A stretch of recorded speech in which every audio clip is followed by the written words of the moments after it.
The Lord of the Rings, Mistborn, The Son of Ice and Fire, A Darker Shade of Magic. All these books share something in common. Can you guess what? Apart from the fantasy genre, they share tropes, and that is something we are going to talk about today. The topic is indeed interesting and debatable. Some authors actively use common tropes for their stories, others negate using tropes because they make all the stories look the same or, well, almost the same. Let's dive deep into tropes and finally dot the I's and cross the T's. But before we start, greetings stranger, my name is Katy, and here we talk about fantasy, books, games, and, well, whatever fell under this genre, so hope you like and you're welcome. First things first, what is trope? The Cambridge Dictionary defines trope as something such as an idea, phrase, or image that is often used in a particular type of art, in the media, and etc. In other words, tropes are a common idea of plot, character, and character arcs, setting, and motives. There are universal tropes that can be found throughout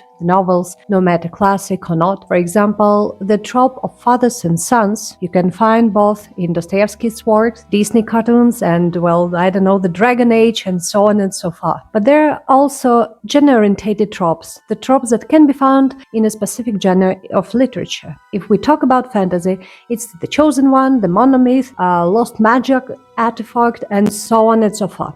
As I mentioned, there are different perspectives on tropes. Some consider them to be less useful, some more, but if we think on the real purpose of tropes, we will discover that it's neither good nor bad. Trope is like a building block for your story. Maybe your story will be made of wood and clay, that's up to you to choose, but if you make the basement, build the foundation, you might like to think of an option of using some bricks. Right? Following the same analogy, having the same bricks doesn't mean building the same houses, right? One can build a mansion, another a shack. What really matters is the primary idea, the impulse, the thought that the author uses as a guideline of his story. I've already mentioned universal and genre-oriented tropes, so now let's focus more on the fantasy genre, or at least some universal tropes that are used quite often in a fantasy genre. When preparing for the episode, I found quite an interesting list of tropes. I will attach the link below. As far as I love classifying things, I also divided fantasy tropes into several categories, like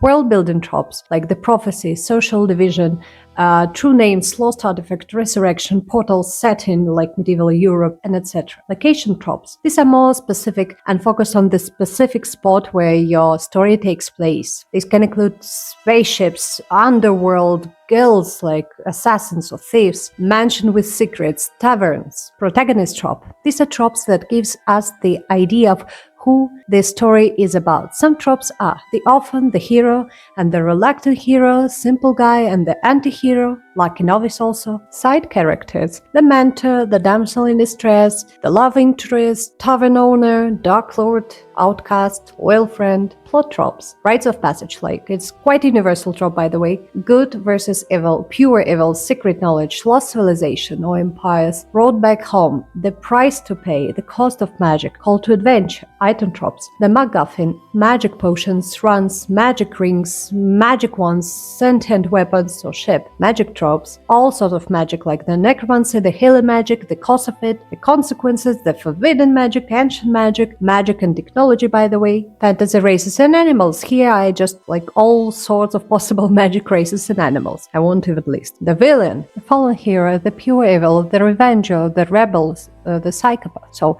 you can see there are a lot of different tropes. Even though I'm pretty sure you have met each of these tropes more than twice, each story was different. But what happens with the trope that is used too often? It becomes a cliche, and that is the point which causes a lot of different talk among writers. Cliches are not always a bad thing. Honestly, how many stories of a young orphan boy that inherits some supernatural powers do you know? Like the Harry Potter, the Name of the Wind, the Royal Assassin, I don't know, they use quite stereotypical hero, or at least the idea of him, but can we call these stories alike or boring? Well, hardly so. Even though when the trope is overused, it becomes a cliche, it doesn't always mean a bad thing. Moreover, the cliche can be used by an author to clearly tell the reader what he or she should expect from the story. At the same time, giving a cliché some twist will breathe some life into it. If we are just going to use a bunch of cliches for the story,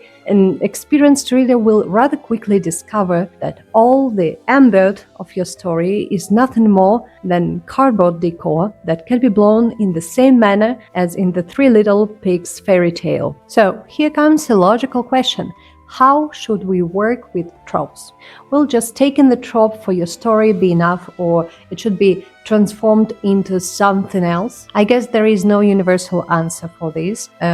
Sometimes it is fine to take a well-known trope, just the essence of it, and use it to support your narrative. Sometimes, especially when you use several tropes, it's better to give some twist. But in any case, the first thing you need to think about are the needs of your story. When I work on my books, I always take first into consideration the needs the story has and how can I build a coherent, interesting story that the reader will not abandon after reading the prologue. So if your story needs a hero's journey, use it. Each story requires different tools to express it, so do not limit yourself with the quantity and quality of the tools just because it seems like to you that, well, everybody is doing the same thing. Another useful advice is to read, and read a lot. The more examples of tropes, their usage, and the ways how you can twist them, you see, the richer your toolkit will be. Sometimes you need a hammer, but in other cases, a chisel is a more suitable option.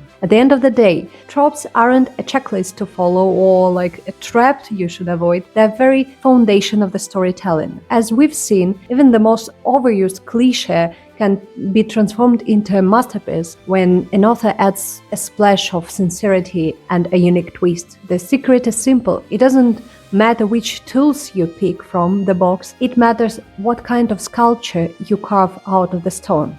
I hope this deep dive helped you see your favorite stories in a new light, by the way, and maybe even inspired you to start writing your own. And that's it for today. Hope you enjoy it, and don't forget to put like, subscribe, and let's see in the comment what's your favorite trope. So, for example, mine is a fallen hero and like a price to pay. And that's it. Thank you for being with me. See you in the next episode. Bye.